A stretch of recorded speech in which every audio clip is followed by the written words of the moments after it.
What's up guys and welcome. You are watching Fazi Fitness. So the former Olympia champion Samson has been the most loyal top IFBB pro to a single supplement brand in the recent past. So he has been with the Hosstile for almost 4 years now, maybe even 5 if I'm not mistaken, because he was with them even before he became such a big bodybuilding star, even before he won his first pro show. And maybe that's one of the reasons why he has stuck with Fazi and Hosstile for so many years. So the next big name with Hosstile, that was Martin Fitzwater, who just had the best run of his entire pro career this year at the Olympia, and then what happened at Prague, where he ended up beating Samson, the former Olympia champion. And now just weeks after winning Prague, Martin is no longer with Hosstile. So some sources like AJ Kelly, they claim that he's signing with Raw Nutrition, which is a big giant in terms of the supplement brand in the bodybuilding world. And it has names like Keon Pearson and Terence Ruffin already in there. Now as per Fuad, Martin's contract, that was ending. And with the 5th place finish at this past Olympia and then beating Samson, he obviously thinks that his name now carries a lot more weight and a lot more worth, and rightfully so. The thing is, you can sometimes disagree with the actions of Martin and the way he acted, especially here in Prague. But nobody can deny that he is one of the best bodybuilders on the entire planet at the moment. And who knows, he may be a potential future Olympia contender, because the man is still fairly young and also improving at a very fast pace. And we have to keep in mind, he will be one of the top guys going into the Arnold, Ohio next year. The one who can probably push Andrew Jagged for the title there, unless of course we see Samson and Hadi Chopin also jumping into that show. Before you scroll or blink too hard, have you subscribed yet? Please don't make me bring out the emotional blackmail. Hit that subscribe button and turn on the bell icon. It's free, it's painless, and that makes me look way cooler than I actually am. So this is how things are looking at the moment for Quinton Beastwood 8 weeks post-show. So you can make a very solid argument that if Quinton was competing at this upcoming Big Man weekend, which is happening in Spain, the last show of 2025, he probably would have won this show and he would have had a very solid chance at securing his Olympia spot. But the fact is, he had a very long season, a very long contest phase, because the man did a total of 5 shows in a matter of just a few months, and we already saw that he wasn't at his 100% in France, which was the last show that he did right before the Olympia this year. And he ended up losing to a guy about whom we did not even know about before that show, and that was Danilov Sergey.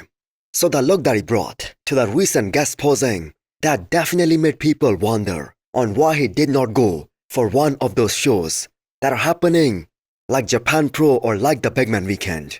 But we have seen how things look so different, especially when all these guys that are being compared opposed to a guest posing where they are standing all by themselves.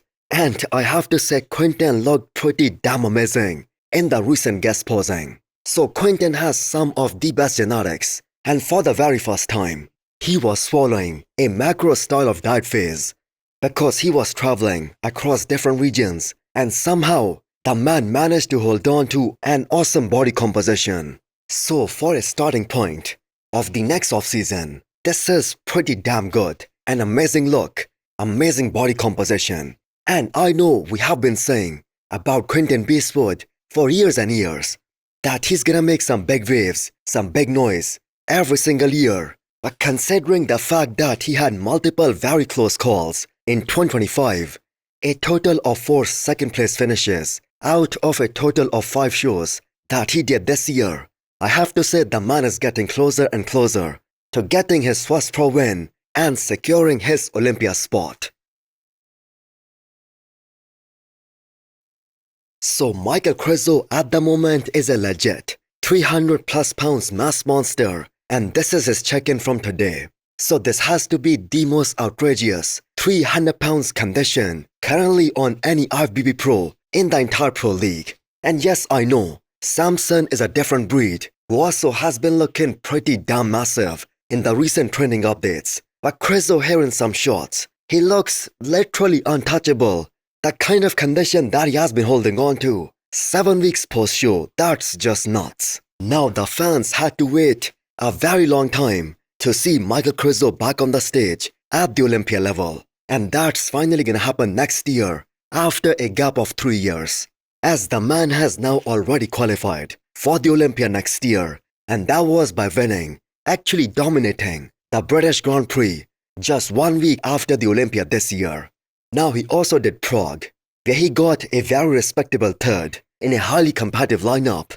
And we all saw how massive Quinton truly is, as this was his second time standing next to the likes of Samson Dauda and Martin Fitzwater. So now that Quinton is 100% determined to do something about that waist, the obliques, as we have now seen it numerous times that he is now wearing a waist trainer. So if he makes even the slightest improvements in that one aspect, that could really be a big game changer for Michael Quinton. So this guy has the best arms, arguably the best biceps in the entire pro league at the moment. And ever since he started working with George Farah as his coach, they have also elevated their level of conditioning too. And Quinton has been one of the most consistent guys who shows up 100% in every single show that he enters. So this time Quinton is going to have some solid few months of proper off-season as he intends to compete at the Pittsburgh Pro and the New York Pro too. So 2026, that's going to be a very interesting year for Michael Quinton. So he was 7th the last time he was on the Olympia stage. And to improve on that placing, he definitely has to fix one thing, his waistline.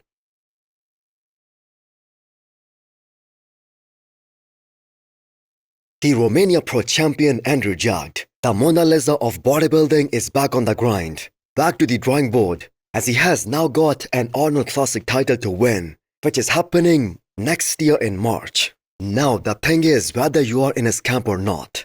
After what we saw from Andrew at this past Olympia and Romania Pro, everyone believes that Andrew is gonna be a future Mr. Olympia because everything has been clicking pretty damn well for him throughout 2025. So there was a big argument for him winning the Olympia title even this year. And just imagine him 1 year from now, he's gonna be so untouchable. So why do we give him so much edge over all the other guys when we say if he shows up 100%, he's gonna win? Well, it's simple. He has the most unique frame in the entire men's open, the most aesthetic bodybuilder, and the more he continues to put on muscle in all the right areas, the more he will enhance his X-frame, his V-taper, which will eventually make him totally invincible. Now, the legend Flex Wheeler, he is widely considered the most beautiful physique in the history of bodybuilding, the Sultan of Symmetry, and Andrew Jagged is the closest anyone has ever came to Flex Wheeler in this current era in that regard. And the most important thing is that he's 100% focused on being the best bodybuilder that he can be. So his coach Chris Acito said that if you thought that this was Andrew's best, wait for 2026, as the man is slowly coming into his own. So Andrew has improved his side shots tremendously, also his back shots, especially up top. The margin by which he was losing those shots in the past, that's shrinking with every passing year. And that's gonna shrink even further in 2026.